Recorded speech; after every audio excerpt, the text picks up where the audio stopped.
Good morning, everyone. In this presentation, as mentioned, I will talk about containerization and orchestration for RISC-V architectures in edge cloud computing. This work was performed by the University of Verona in collaboration with the University of Bologna, also in Italy. So, oh no, it's working. So the motivations of this work is that there is a lot of push for open architectures right now by the European Union, but the whole environment as well, from research to industries, and there is a lot of interest. And RISC-V is the materialization of this interest in this open architecture. And RISC-V is also being used a lot in both cloud computing, but mostly in edge computing and custom applications. For edge cloud computing continuum, there is a lack of software support. So this means that there is an untapped potential. So in this work, we wanted to remove this, to port the containerization and orchestration of software to allow RISC-V to be used in the edge cloud computing continuum, as well as cloud and edge only, but So we performed this porting of Kubernetes, and we didn't use exactly Kubernetes. We used KubeEdge because our implementation of edge cloud computing continuum focuses RISC-V on the edge as an edge device. So we used KubeEdge, which is a more focused software for edge applications. Compared to Kubernetes, it's a much lighter weight, like an order of magnitude lower resource usage, and it has some special features for edge computing as well. For example, Kubernetes, when the server loses connection to the client, in Kubernetes there is a timer and all the applications get restarted. In edge-focused applications, we expect sometimes to lose connectivity. So KubeEdge will not restart the application somewhere else, but will wait for asynchronization from the edge node. This makes it also ideal for harsh environments. KubeEdge is fully compatible with Kubernetes, so there is no interaction problem on this side. Of course, none of the containerization is part of Linux, where we know that it's part of the Linux kernel, the namespaces, and the control groups, and but all these everything that is above the Linux kernel is missing. So to perform the orchestration, containerization and orchestration, we have to port all the software stack for containerization to RISC-V. So that's exactly what we did. And we have to port everything from the high level, so KubeEdge itself, down to the lower levels, so the container runtime. And for example, runtimes, which is run container. And of course, as well as the software, we have to port all the libraries and dependencies. So obviously we succeeded, and the second step that, aside from porting and enabling containerization and orchestration on RISC-V, we also wanted to know how well does it work, because of course this is a simple porting, and we don't know if we are, by compiling simply the software, we are introducing some latencies, some problems, some defect that doesn't exist on other platforms where it's been already tested. So we, as we are focusing on edge computing, we compared its performance with an ARM architecture, which is, of course, the target when we are speaking about edge computing. In collaboration with the University of Bologna, they have the this Monte Cimone server, which is basically a rack-mounted RISC-V computing cluster, which is the first of its kind.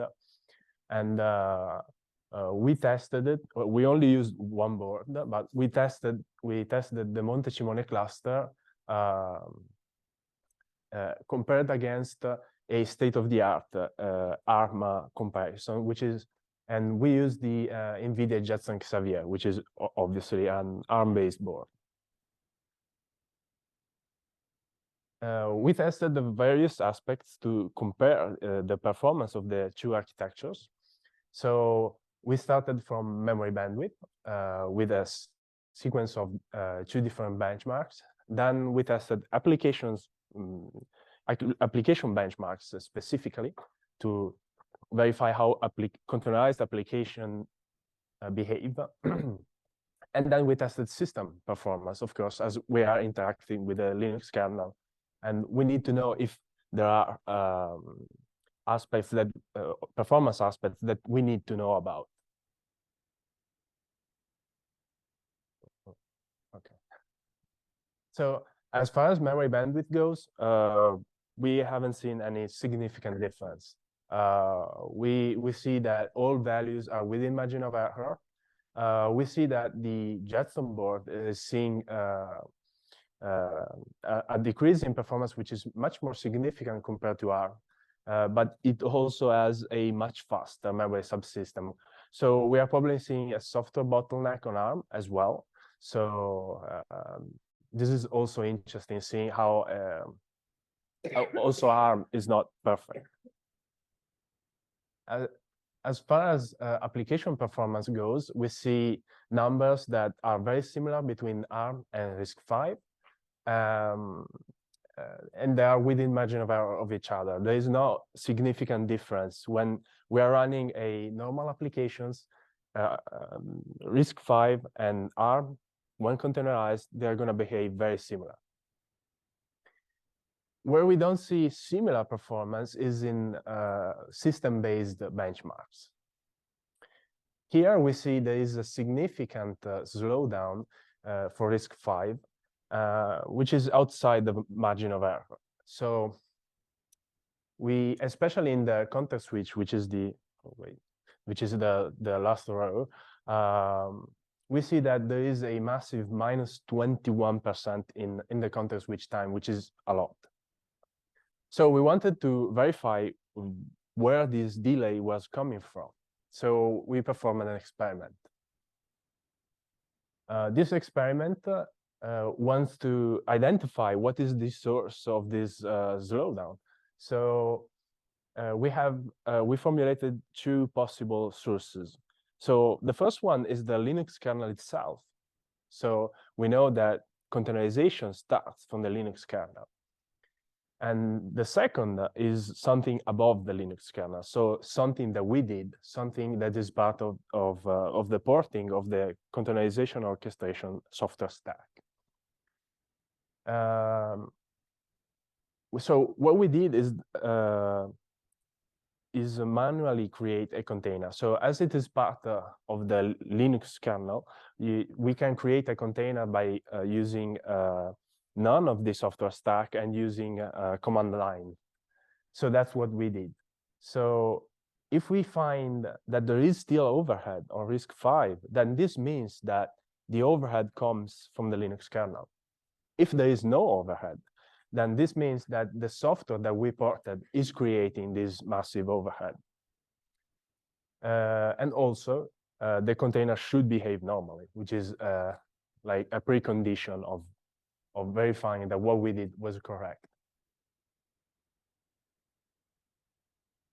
So to perform this test, we manually created a container. We launched an application that performs, it's the same benchmark as before. It performs a continuous sequence of context switches. But also we included a memory hog application that tries to exceed an imposed limit of 128 megabytes of memory. So as we can set the limits to memory usage on containers, what we did is impose this limit. So if the container behaves properly, it's going to be killed when it exceeds 128 megabytes. And that is exactly what happens. So we also performed the benchmark on the native system, so no containerization as a ground truth. And what we found is that the context switch time is the same as native when manually creating the container, and the container behaves normally. So when we exceed 128 megabytes, the container is killed. Instead, when we are using our software stack, the ported software stack for orchestration, we find that, yes, it is killed. So it is behaving correctly, but the context switch time is much higher. So this proves that the software stack is not is causing the additional overhead and is not perfectly optimized for RISC-V. So a simple porting does not work, let's say, ideally. So to summarize, we have the compute-intensive applications on containerized and orchestrated platforms on RISC-V works well, but we need to be aware that some applications that perhaps make heavy use of system calls might experience slowdowns. In any case, the presentation is gone. Well, I finish without. In any case, the performance is still similar. Like we are talking a 4% average slowdown versus a 1% average slowdown in system-based benchmarks, which is it's a 300% increase, but it's still 4%. It's not massive. So in conclusion, this work wanted to port the stack for containerization and orchestration on RISC-V, which we succeeded. And we verified the readiness of such a software stack on the RISC-V architecture. We found some slowdowns, especially in system-based benchmarks, but it does work and it can be used. And finally, as contribution of this work, the software stack and installation guide is openly available at this link, and you can find it there. And it should work. Of course, there is a small caveat, that is that RISC-V is a customizable architecture. So the board that we used, which is the SiFive Hi5 unmatched, is the first commercially available and implements the RISC-V architecture as is without customization. So if you're using a board with customized architecture, of course, you may experience difficulties. This concludes my presentation. Thank you for your attention. Or also being within less than expert in the 15 minutes time slot for flexibility. Are there any questions? Yes. Could you find the bottom reason which is causing the delays, or if there is a way to fix it? We did look for a way to fix the delay, but we haven't found the exact cause. Like we performed some profiling, and what we found is that the system call itself is taking longer, which of course the system call itself, you need to profile the kernel itself, which we didn't do for this work. The application itself, the applications are running fine, but when it comes to the context switch, there is a slowdown. So there is the problem. It comes from the container runtime, because since the container runtime creates the container, like it's an interface that that communicates with the Linux kernel to create the container. Then it also acts as a man in the middle when there is a system call from the application, because it has to verify permissions and things like that. There is probably, if you want to fix it, you have to look at the runC executable when it is compiled, and find where exactly the set of instruction that is not optimized correctly. But you compile runC for yes, I use the GCC compiler, which is natively available for. So it may also be a deficiency in GCC. So first, thanks for very, very nice work. So my question is more on the way you presented the results, actually, because the results are really, really interesting. So you used the keyword, the KubeEdge, several times. But it seems to me that not all the tests that you made are actually related to KubeEdge. You know, memory. KubeEdge has no influence at all in the memory. Or the other was the container runtime. Again, is not KubeEdge. Okay. If we're talking the speed between one app and the other, okay, maybe the KubeEdge will insert something like a networking primitive and so on. So my question is, why do you use the keyword KubeEdge so many times with tests that, to my understanding, are not really always related to KubeEdge?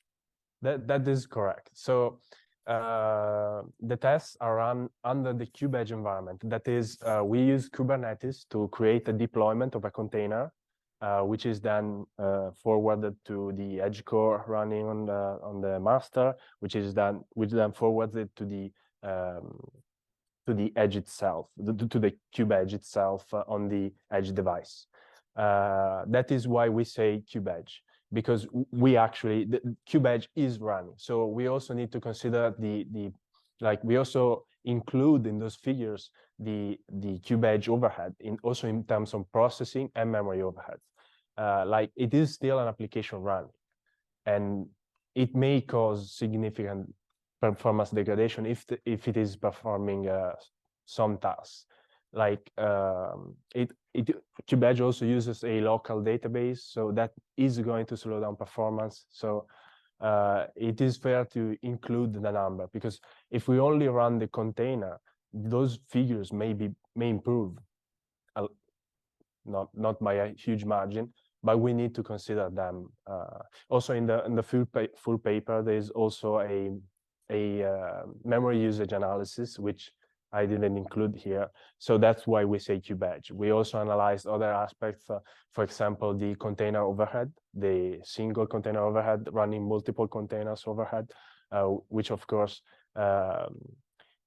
it has additional overhead when run on KubeEdge. But you are correct that it doesn't influence the benchmarks too much, but it's mostly because on the paper, like this comes from the paper, and in the paper we look at KubeEdge as a whole from different aspects.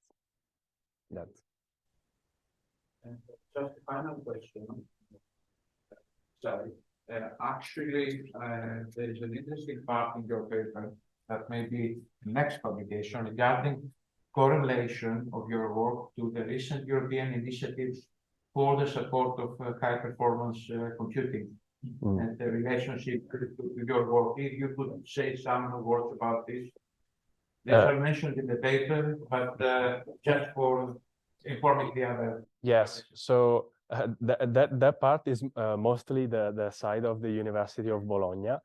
They are the ones that started this project, and they actually are part of a European project on this.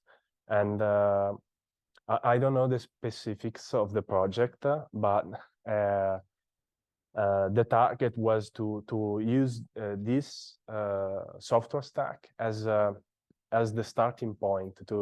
They wanted to create some smart drones. They use these RISC-V drones that are meant for catastrophic situations, like, for example, an earthquake, to look for survivors or collapsed roads. And the application that they wanted to use is creating these super efficient custom drones that currently use monolithic software. And so this means that if you want to change what the drone is doing, you have to land the drone, connect it to a computer, unload the firmware, and reload it. And this work wanted to get on the project and change how the drones work. So creating a sort of monolithic plus modular architecture, which of course, as we have the requirement of having Linux below, is very complex. And that would be